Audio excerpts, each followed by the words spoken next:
जीवोद्धरार्थावतारम्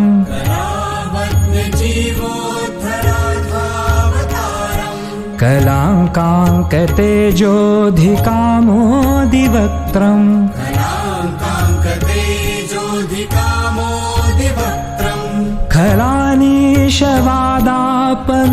खलानीशवादापनोदार्हदीक्षम् खलानीशवादापनोदार्हदीक्षम् समाधिस्थमूर्तिं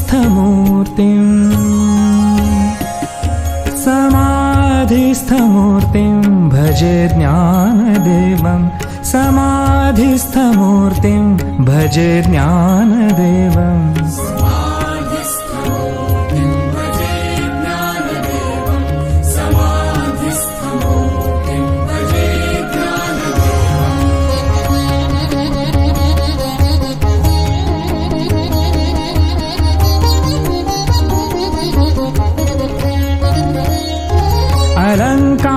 अलङ्कारपुरीरम्य सिंहासनस्थम्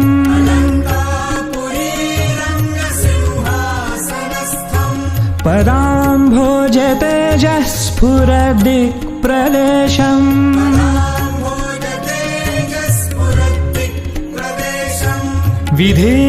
विधीन्द्रादिदेवैः सदा स्तूयमानम् विधीन्द्रादिदेवैः सदा स्तूयमानम् समाधिस्थमूर्तिं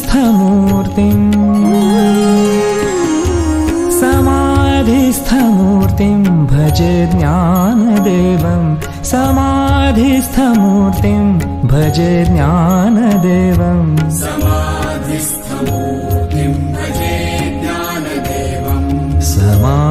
समाधिस्थमूर्तिं भजे ज्ञानदेवम्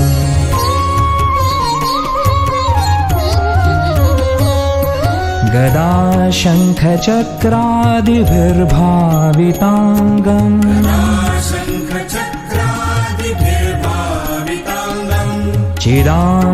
चिदानन्दसंलक्ष्य नाट्यस्वरूपम्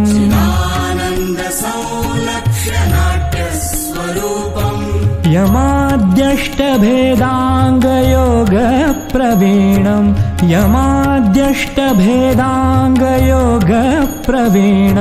समाधिस्थमूर्तिं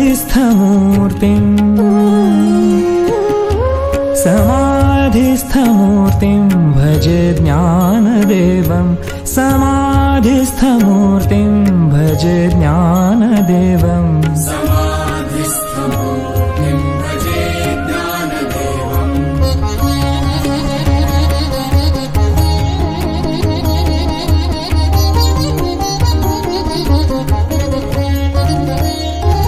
लुलायस्य वक्त्राच्युतिं पाठयन्तम्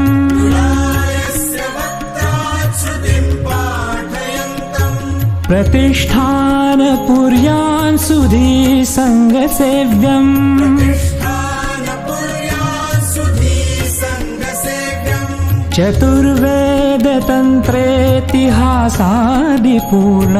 चतुर्वेदतन्त्रेतिहासादिपूर्णम् समाधिस्थमूर्तिं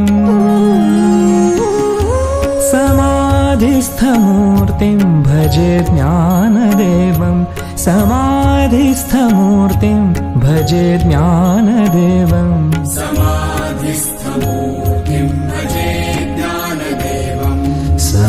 समाधिस्थमूर्तिं भजे ज्ञानदेवम्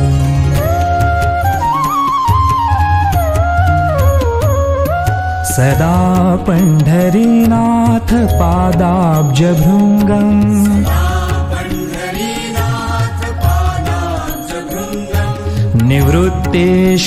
निवृत्तेश्वरानुग्रहात् प्राप्ततत्त्वम्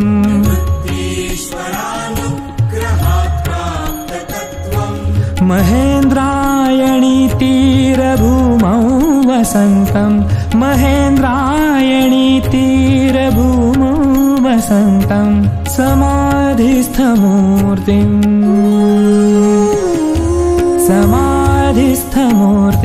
भजे ज्ञानदेवम् समाधिस्थमूर्तिं भजे ज्ञानदेवम्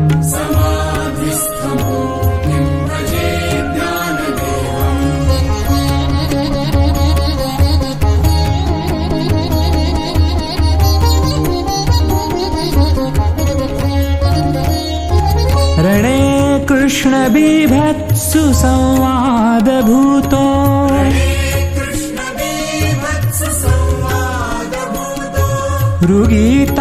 ऋगीतार्थबोधाय ज्ञानेश्वरी वै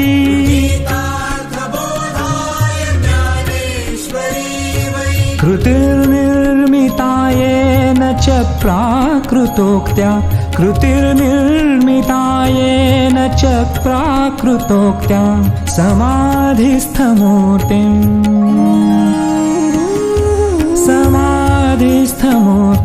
भजे ज्ञानदेवं समाधिस्थमूर्तिं भजे ज्ञानदेवं समाधिस्थमूर्तिं भजे ज्ञानदेवं समाधिस्थमूर्तिं भजे ज्ञानदेवम्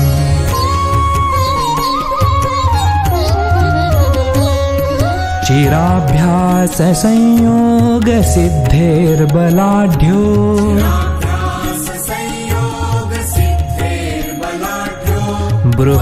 बृहद्व्याघ्रशायी महाञ्चाङ्गदेवः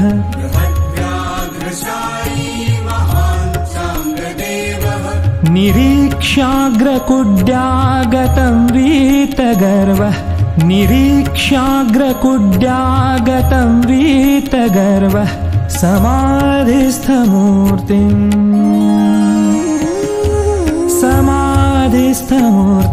भजे ज्ञानदेवं समाधिस्थमूर्तिं भजे ज्ञानदेवं समाधिस्थमूर्तिं भजे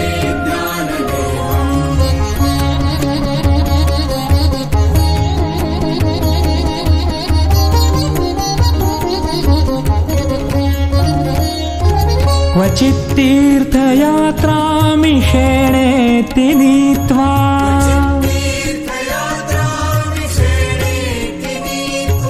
स्वसंवेद्य तत्त्वं न जानासि विष्णोः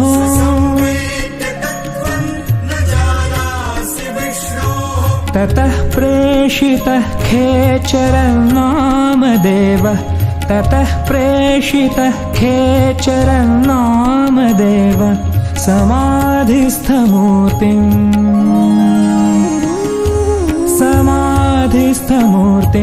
भजे ज्ञानदेवं समाधिस्थमूर्तिं भजे ज्ञानदेवं समाधिस्थमूर्तिं भजे ज्ञानदेवं समाधिस्थमूर्तिं भजे ज्ञानदेवं समाधिस्थमूर्तिं भजे ज्ञानदेवं समाधिस्थमूर्तिं भजे ज्ञानदेवं समाधिस्थमूर्तिं भजे ज्ञानदेवं समाधिस्थमूर्तिं भजे ज्ञानदेवम्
कलावज्ञजीवोद्धरार्थावतारम्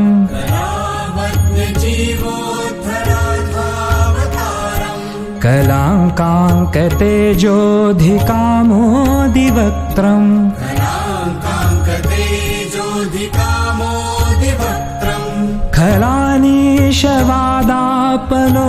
खलानीशवादापनोदार्हदीक्षम् खलानीशवादापनोदार्हदीक्षं समाधिस्थमूर्तिं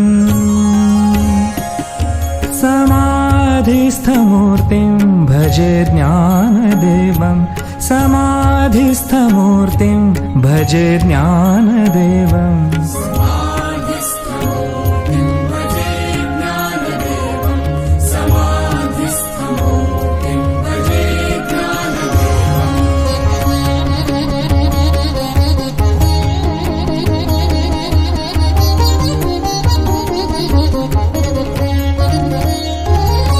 अलङ्कारपुरी रम्य सिंहासनस्थम्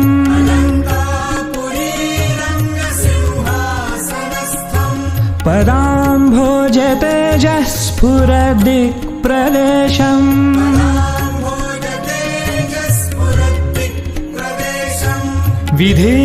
विधीन्द्रादिदेवैः सदा स्तूयमानम् विधीन्द्रादिदेवैः सदा स्तूयमानम् समाधिस्थमूर्तिं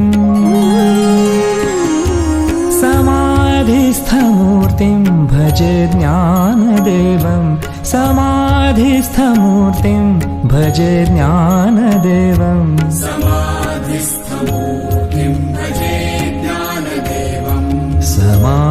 समाधिस्थमूर्तिं भजे ज्ञानदेवम्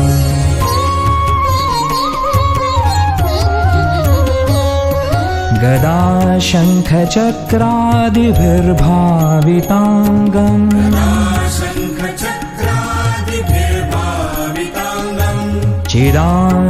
चिदानन्दसंलक्ष्य नाट्यस्वरूपम्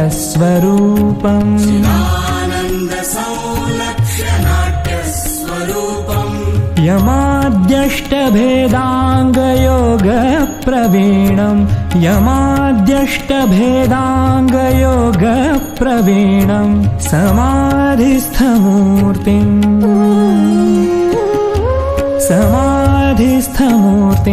भजे ज्ञानदेवम् समाधिस्थमूर्तिं भजे ज्ञानदेवम्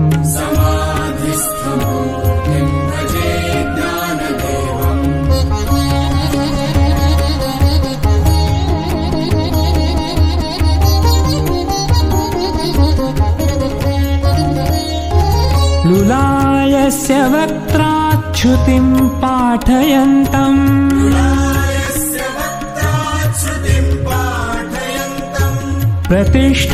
प्रतिष्ठानपुर्यां सुधीसङ्गसेव्यम्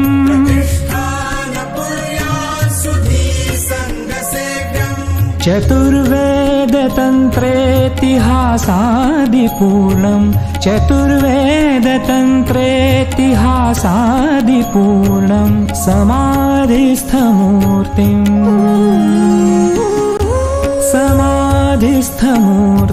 भजे ज्ञानदेवम् समाधिस्थमूर्तिं भजे ज्ञानदेवम्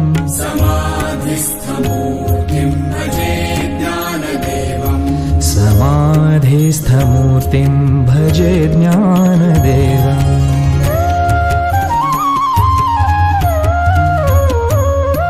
सदा पण्ढरीनाथ पादाब्जभृङ्गम्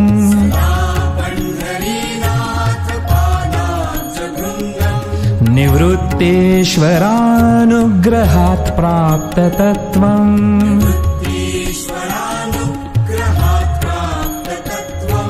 महेन्द्रायणी तीरभूमौ वसन्तम् महेन्द्रायणी तीरभूमौ वसन्तम् समाधिस्थमूर्तिं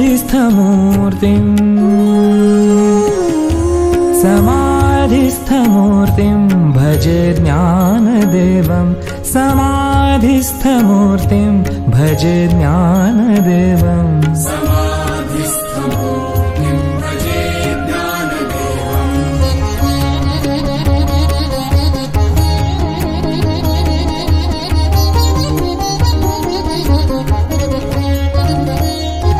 रणे कृष्णबीभत्सु संवादभूतो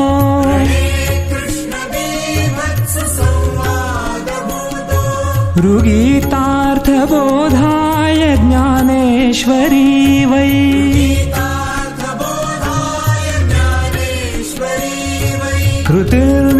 कृतिर्निर्मितायेन च प्राकृतोक्त्या कृतिर्निर्मिता येन च प्राकृतोक्त्या समाधिस्थमूर्तिम् समाधिस्थमूर्तिं भजे ज्ञानदेवं समाधिस्थमूर्तिं भजे ज्ञानदेवं समाधिस्थमूर्तिं भजे ज्ञानदेवं समाधिस्थमूर्तिं भजे ज्ञानदेवम्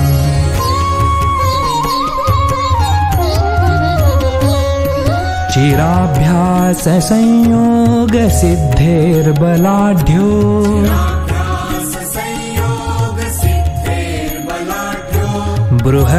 बृहद्व्याघ्रशायी महान् चाङ्गदेवः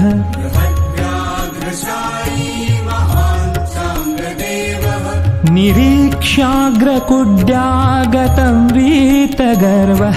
निरीक्ष्याग्रकुड्यागतं वीतगर्वः समाधिस्थमूर्तिं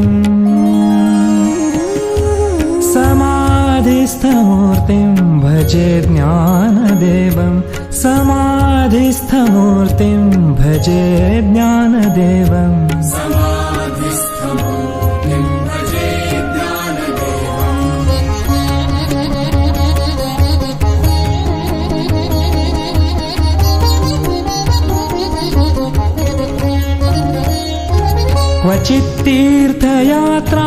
क्वचित्तीर्थयात्रामिषेणेति नीत्वा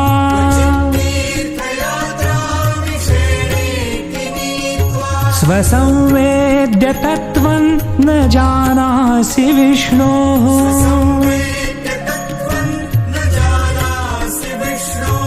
ततः प्रेषितः खेचरं नामदेवः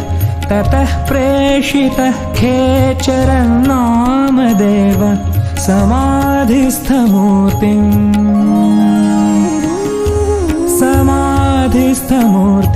भजे ज्ञानदेवं समाधिस्थमूर्तिं भजे ज्ञानदेवं समाधिस्थमूर्तिं भजे ज्ञानदेवं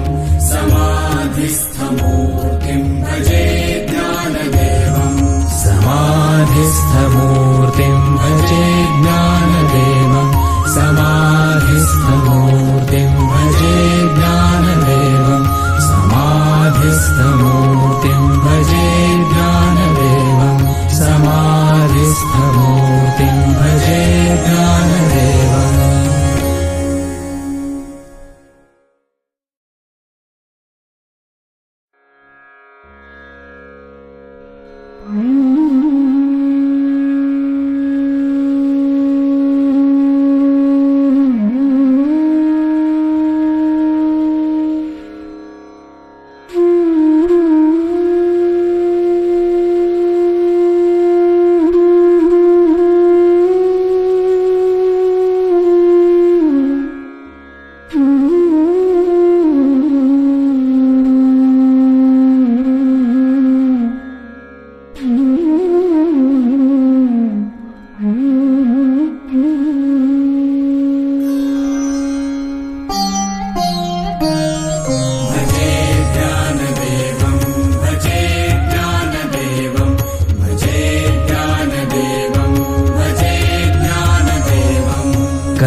कलावज्ञजीवोद्धरार्थावतारम्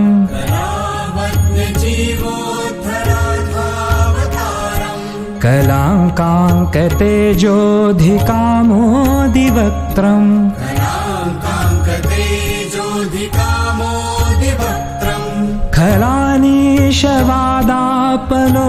खलानीशवादापनोदार्हदीक्षम् खलानीशवादापनोदार्हदीक्षम् समाधिस्थमूर्तिं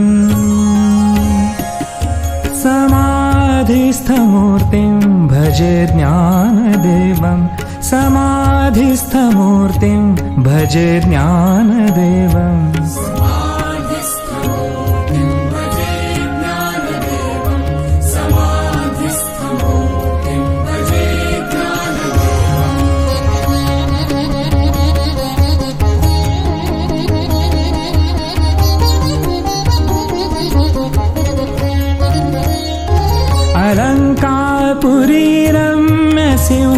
सिंहासनस्थम्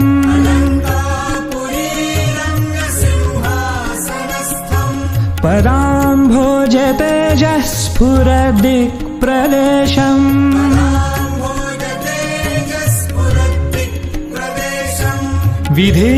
विधीन्द्रादिदेवैः सदा स्तूयमानम् विधीन्द्रादिदेवैः सदा स्तूयमानम् समाधिस्थमूर्तिम् समाधिस्थमूर्तिम् भजे ज्ञानदेवम् समाधिस्थमूर्तिम् भजे ज्ञानदेवम् समाधिस्थमूर्तिम् भजे ज्ञानदेवम् समाधिस्थमूर्तिम् भजे ज्ञानदेवम्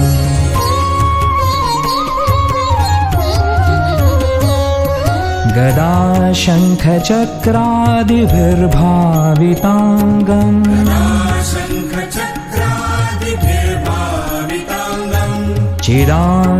चिदानन्दसंलक्ष्य नाट्यस्वरूपम्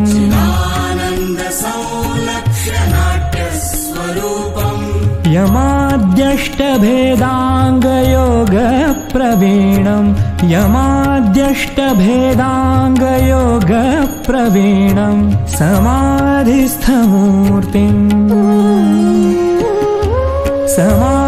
समाधिस्थमूर्तिम् भजे ज्ञानदेवम् समाधिस्थमूर्तिम् भजे ज्ञानदेवम् समाधिस्थमूर्तिम् भजे ज्ञानदेवम्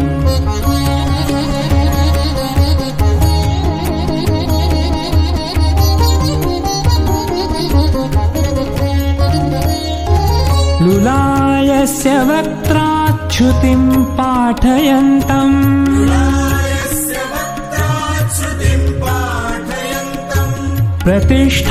प्रतिष्ठानपुर्यान् सुधीसङ्गसेव्यम्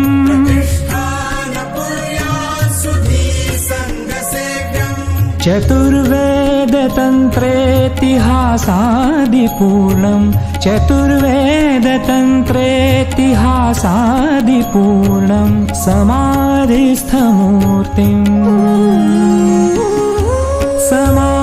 समाधिस्थमूर्तिम् भजे ज्ञानदेवम् समाधिस्थमूर्तिम् भजे ज्ञानदेवम् समाधिस्थमूर्तिम् भजे ज्ञानदेवम् समाधिस्थमूर्तिम् भजे ज्ञानदेवम्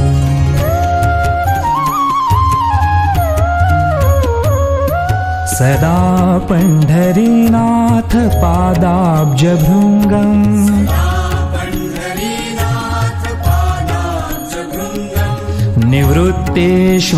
निवृत्तेश्वरानुग्रहात् प्राप्ततत्त्वम्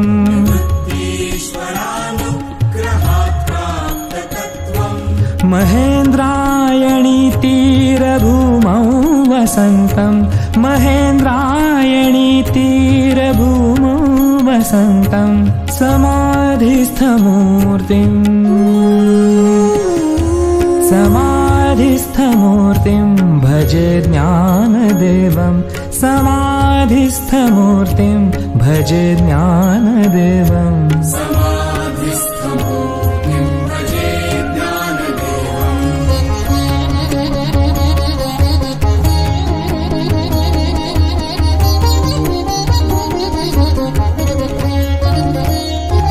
रणे कृष्णबीभत्सु संवादभूतो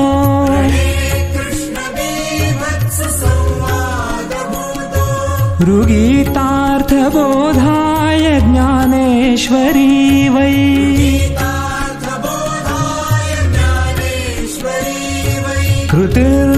कृतिर्निर्मितायेन च प्राकृतोक्त्या कृतिर्निर्मितायेन च प्राकृतोक्त्या समाधिस्थमूर्तिम् समाधिस्थमूर्तिम् भजे ज्ञानदेवम् समाधिस्थमूर्तिम् भजे ज्ञानदेवम् समाधिस्थमूर्तिम् भजे ज्ञानदेवम् समाधिस्थमूर्तिम् भजे ज्ञानदेवम्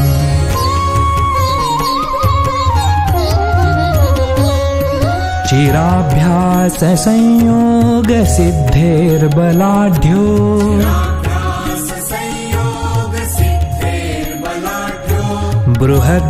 बृहद्व्याघ्रशायी महान् चाङ्गदेवः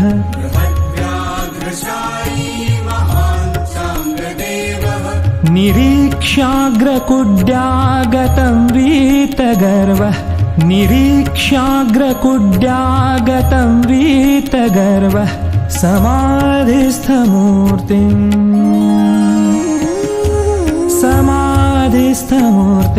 भजे ज्ञानदेवं समाधिस्थमूर्तिं भजे ज्ञानदेवम् समाधिस्थमूर्तिं भजे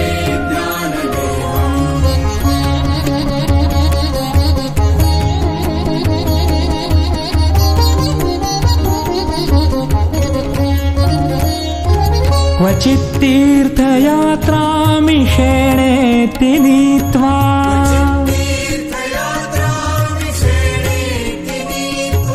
स्वसंवेद्य तत्त्वं न जानासि विष्णोः